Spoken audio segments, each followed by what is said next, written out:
Hey everybody, I thought I would explain to you about my Charizard EX deck. So this is the deck I just built not too long ago. This is my Charizard EX is Charizard EX. Yeah, on a scale of 1 to 10, it's really good right now. I honestly think it's not the best deck, but it is one of the most. It's a very good strong deck. I don't think it's the best deck, but I think out of everything in the metagame, God of War EX is just better. And without further ado, smash that like and let's get on with the deck profile. So for the deck profile, I'm gonna explain how every reason why I chose cards that I chose. And for now, I'm running 4 copies of the Charmander. This is the one I recommend people to use the most. Charmander just has extra like 10 extra HP, and that's why I recommended the most. You can still run the one from Obsidian Flames. But the reason why I recommend it is because it has 1 energy less and it's just a 70 HP Pokemon. 70 HP is definitely a good choice for Charmander. For the other Pokemon on the deck, I'm running 1 copy of Charmeleon.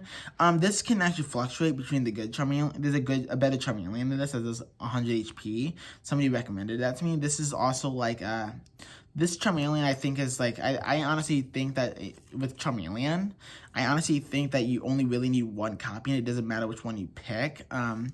It matters somewhat, but I think that the decks that talk about Radiant Greninja to knock out, I think that this is just fine at 1, honestly. Not to mention, you probably are able to knock out Radiant Greninja before they try to knock out you anyways, unless you're playing against Lost Zone. Which the Lost Zone is this deck has a really good matchup in the Lost Zone, but I have to do some more theory crafting into Lost Zone, and so I think that Charmeleon is just a 1 copy because it also helps. It's 1 copy of, and it also helps when you're able to do you have like extra options to go into Charizard, because I am running Pidgeot EX, and so that Charmeleon is just better overall. And for three of the main attackers of the deck, I'm running Charizard EX. Honestly, this is the high rarity Charizard because my shop didn't have extra Charizards, and so I think the high rarity ones are still equally good. $25 a piece for these Charizards, and this is a $65 Charizard. And so yeah, so with this deck, I think this is probably my most expensive deck that I've had, only because of these Charizards alone. That I have overall. This is just good like for the deck.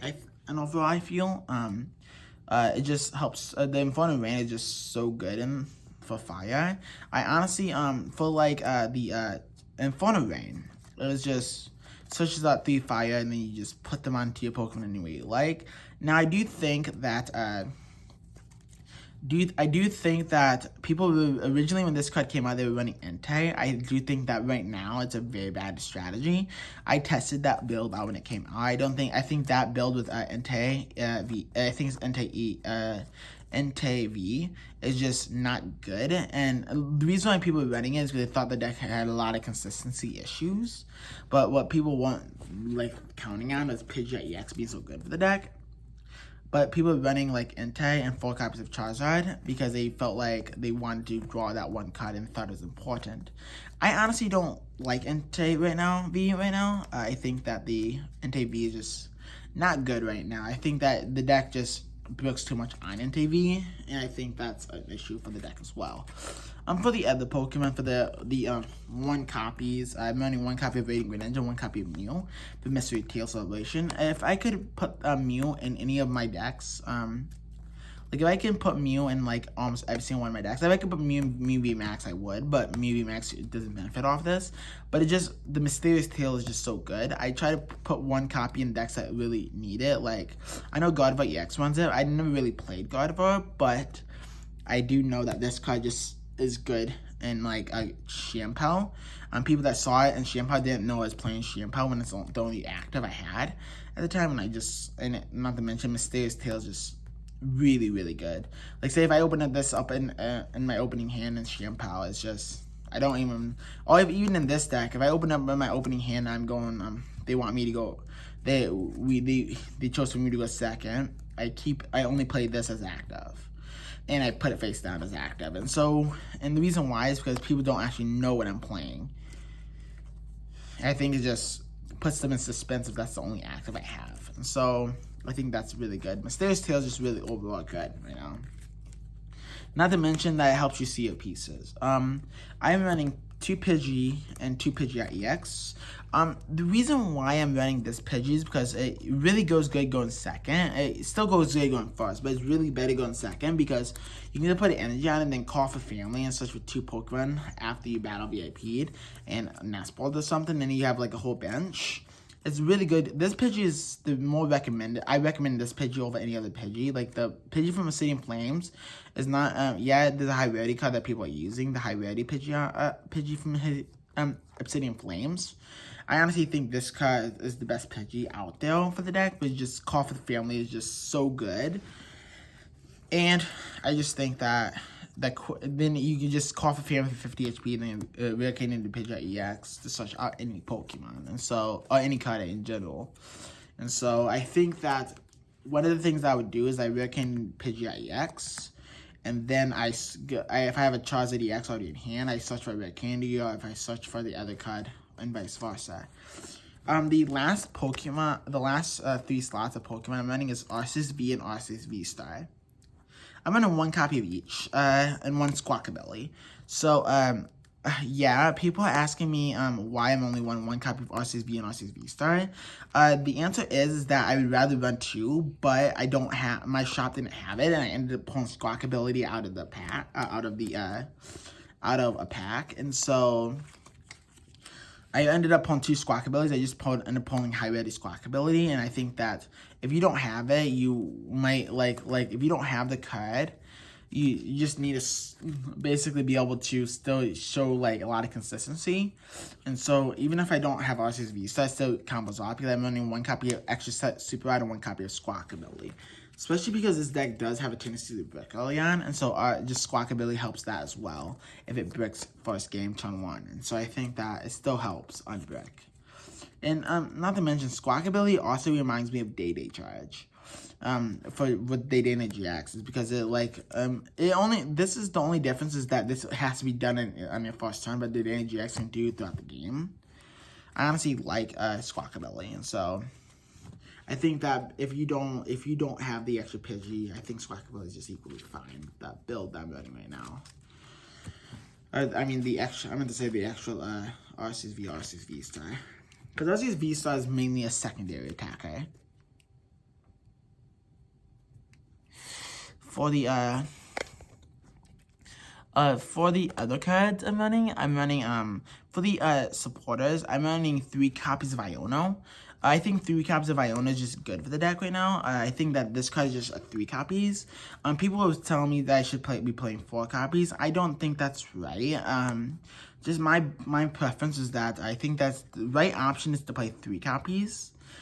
And the other card you should be playing 3 copies of is Crystal Experiment. And the reason why I'm playing a 3-3 split is because Iono. It just helps me. Iono helps when your opponent has a big hand. Iono also helps when you need when your opponent's been taking a lot of prize cards and helps you get your pieces. Well, if your opponent only has 2 cards in hand, Iono is not going to do much, especially if they have 6 prizes. And so I need a secondary draw option. So I'm running 3 copies of Crystal Experiment. I think this is the best lineup I could do. I think Crystal Experiment is just pretty good for the deck. And so I'm running 3 copies of Iono, 3 copies of Crystal Experiment. And then I'm running 3 copies of Boss's Order. I think the Bosses is just better in this deck than Cross Switcher. I think that Boss is just really good in this deck. And the reason why is because you don't need to rely on a bunch of supporters. Not to mention, you can just search out your supporters with quick search, and you can just search out Boss's Order instantly. And the last card I'm running is basically this is the fourth copy of Pidgey and Pidgeot EX. And I'm running 1 copy of Jock. And I think that seeing pieces are crucial, but if you don't need Iono and you don't need Clarisas or Bosses, you can just Jock for Pidgey and Pidgeot EX. This, however, don't come up much, but when it does come up, it just makes a strong turn. And I think that this card is really, really good. For the Pokemon Search cards, I'm running 4 copies of Battle VIP Pass. I think this card is really in the standard right now. I think this card is just too good to not play. I think this card is just the better, really, really good just to not play it. It just would be like saying goodbye to goodbye to like goodbye to like I don't know, just it's just too good. I think that this card is too good. I think that playing it is just too good for standard. I think that 4 copies of Battle VIP is enough. The only deck that I disagree with running it is Miraidon EX, and I never really showcased Miraidon EX on here. I built it one time. I kind of sold it after I built it, and so one thing that I know is that Miraidon EX doesn't actually need Battle VIP, but a lot of the other decks just uses it, and I think that's really, really good in decks and stuff. Other decks. This deck does love the Seeds Evolutions, and so I think that 4 Ultra Balls is the right play. And it also wants to see the huge bench at the time, and so I think 2 Nest Balls as the ending for Pokemon Search Guides. So I am running Artisans, which is a spoiler alert. I'm running Artisans, which is also a Pokemon Search Guide, but because it does want to see its bench, and so I'm running Artisan. But I'm not going to put it up here until I'm going to talk about it in the stadiums, and so I think that this is just this is what we call Pokemon Search Guides with the items. I do know that Artisans is also a Pokemon Search Guide, and I'm running 2 copies of that. So I think that I'm going to just talk about the items first, and I think that Battle VIP, Ultra Ball, and Nest Ball is just 10 Pokemon Search Guides. Now for the other cards I'm running 4 copies of Rare Candy, and I think that 4 copies of Rare Candy is just the right choice, because you only need to go into Pidgeot EX once, and you're running 3 other Charizards, and I think that this just does it for the deck. I think that, so when one of these go into prize cards, you still have 3 copies that you just do stuff with, and I think that's good. Super Rod, I'm running 2 copies of Super Rod. And the reason why I think that Super Rod is just like, I'm running 2 copies of it. And I know I said that I'm running 2 copies, but I don't have Arceus V or Arceus V-Star. But the reason why I'm running it is because I don't have a second copy of Arceus V and Arceus V-Star. I think seeing your pieces is very crucial to the deck, and so Super Rod is just very beneficial to the deck. However, one other card that I do think that if you're going to cut out Super Rod and you don't have the Arceus V-Star, I think this card can also be used as a tool of Escape Rope. And because it like helps you get out of pick situations. But I've been through scenarios on live where I play Super Rod, and later on I need a second Super Rod. I also play Escape Rope, where later on I also need another Escape Rope just in case. So it's up to you. Do you want to see your consistently pieces get your pieces back, or do you want to Escape Rope to help you retreat faster? It is up to the player. I still think that the deck is really peaceful, and I think that Super Rod just helps it consistency, and so I think running 2 Super Rod is just the right move. However, I'm running 1 copy of Lost Vacuum, and the reason this is I think is a really good option for any deck that like needs to get rid of like a problematic card. And one of the problematic cards in any Pokemon, and the whole game of Pokemon is Path to the Peak, and I think that Lost Vacuum just gets rid of that. And I think that this card just gets rid of if the opponent's not running Path, it can get rid of Choice Belt, and it can also get rid of Vitality Band or EXP Shift. They're running that. It can also get rid. I also went through a scenario where the person was playing Gardevoir. They was using Brave Charm, and they did Gardevoir so they had like 20 HP, but they had they had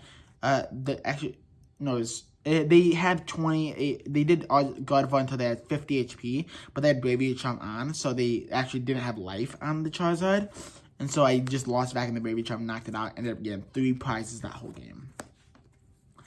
And for the that's it for the items. I am going to talk about the other card I'm running, which the stadiums, which is I'm running 2 Artisans. You already knew that, and I'm running 1 Magma Basin. I think Magma Basin is just a good stadium for the deck. I don't think that you ever really ever use it. I do think that when you use it, you use it when you need to get energies on Charmander before you go into Charizard EX. And so I think that this card is good in some scenarios, but this card is better in a whole lot of scenarios, which is Artisan. So it's up to you. You can also run 3 Artisans, no Magma Basin, but I think that the 2-1 split is just a better option for the deck. But you still need, if you can't get you need Magma Basin just to go and attach energies to the Charmander on bench. And so I think that works out for the deck as well. And then the last items I'm running, the reason why I put these in their own categories, where they changed to just items to Pokemon tools. I'm running one copy of Vitality Band, one copy of Choice Belt. And so if since this is like my first official video, I do want to just tell you guys that Vitality Band, I always categorize every single deck that I played. I've always categorized my stadiums between my items, between my supporters. And so throughout, like, when I explained a deck to somebody, I did deck profiles on like Discord or something, I always used used Vitality Band. I use Vitality Band, and or I would always use Pokemon tools as items, because they were once items. I would always put it after the other items in the deck. But now that they're their own type, I'm putting them after the stadiums. And so I think that helps organize the deck a little bit more if I put them after the stadiums, since they're no longer items. Now the rest of the deck is just as followed. I'm running like 10 Fire Energies and 2 Double Turbo. I still think that it's, even though I'm running one copy of Arceus V and Arceus V Star, I still think Double Turbo, you don't want to prize it. If you see Arceus V and Arceus V Star deck, you still don't want to prize this. And so I think that DTE is just really good right now. I think that if Double Colorless ever comes to the standard rotation, I would definitely take it out for Double Colorless. But as of right now, I honestly don't think it's coming to the standard rotation. So that's it for the main gimmick, the main deck profile. I guess if you want more content like this in the future, where it describes and detailed decks, just let me know in the comment section below, and I would make that happen. And I hope you smash that like, subscribe, and I'll see you guys in the next video. Ciao.